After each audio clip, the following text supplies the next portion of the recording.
ജനവാസ മേഖലകളിൽ ഭീതി പരത്തുന്ന വന്യമൃഗങ്ങളെ പിടികൂടിയാൽ ഇനി മുതൽ വനത്തിലേക്ക് തുറന്നുവിടില്ലെന്ന് വനം മന്ത്രി എ.കെ. ശശീന്ദ്രൻ നിയമസഭയെ അറിയിച്ചു.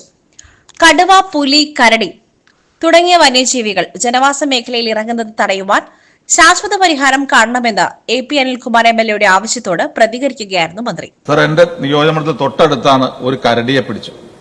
സർ, കരടിയെ പിടിച്ച് കൂട്ടിലാക്കി. ആ കരടിയെ എവിടേക്ക് കൊണ്ടുപോകുന്നുള്ള കാര്യത്തിൽ ഉദ്യോഗസ്ഥന്മാർ സംസാരിച്ചപ്പോൾ അവർ പറഞ്ഞത്, ഞങ്ങൾ കഴിഞ്ഞ തവണ ഒരു കരടിയെ കിട്ടി, ഞങ്ങൾ തിരിച്ചു കാട്ടിലേക്ക് അയച്ചു. ആ കരടി തന്നെയാണോ ഈ കരടി എന്ന് ഞങ്ങൾ പരിശോധിക്കുന്നുണ്ട്. അതിനുശേഷം ഈ കരടിയെ വീണ്ടും ആ കാട്ടിലേക്ക് തന്നെ അയക്കുന്ന പറയും. സർ, നമ്മുടെ കാട് എന്ന് പറഞ്ഞാൽ അറിയില്ലേ, വളരെ അടുത്തടുത്താണുള്ളതാണ്. അപ്പൊ കരടിയെ പിടിച്ചു കഴിഞ്ഞാൽ അതൊന്ന് സൂവിലേക്ക് മാറ്റിയാനുള്ള സൗകര്യങ്ങൾ ചെയ്തു കഴിഞ്ഞാൽ ആ ഒരു കാട്ടുമൃഗത്തിന്റെ ആക്രമണത്തിൽ നിന്നെങ്കിലും ജനങ്ങൾ രക്ഷപ്പെടാൻ കഴിയും. ബഹുമാനപ്പെട്ട മെമ്പർ എന്നോട് സൂചിപ്പിച്ച കാര്യം തന്നെയാണിത്. ഇതുവരെയുള്ള കീഴ്വഴക്കം സ്വീകരിച്ചു പോകുന്ന നടപടികൾ ഇത്തരത്തിലുള്ള വന്യജീവികളെ പിടികൂടിയാൽ ഉൾക്കാട്ടിലേക്ക് വീണ്ടും അയക്കുക എന്നുള്ളതാണ്. എങ്ങനെ സംശയം വെച്ചാലും ഉൾക്കാട്ടിലേക്ക് അയക്കുന്ന മൃഗങ്ങൾക്ക് സ്വാഭാവികമായും തിരിച്ചു വരാൻ സാധിക്കുമെന്നത് ഒരു പച്ച മലയാളത്തിൽ നമുക്ക് ബോധ്യമാകുന്ന ഒന്നാണല്ലോ.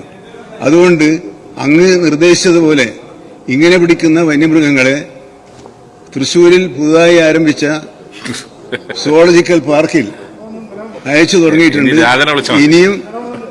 ഇന്നലെയും കൊണ്ടുവന്നിട്ടുണ്ട്, ഇനിയും അത് കൊണ്ടുവരും.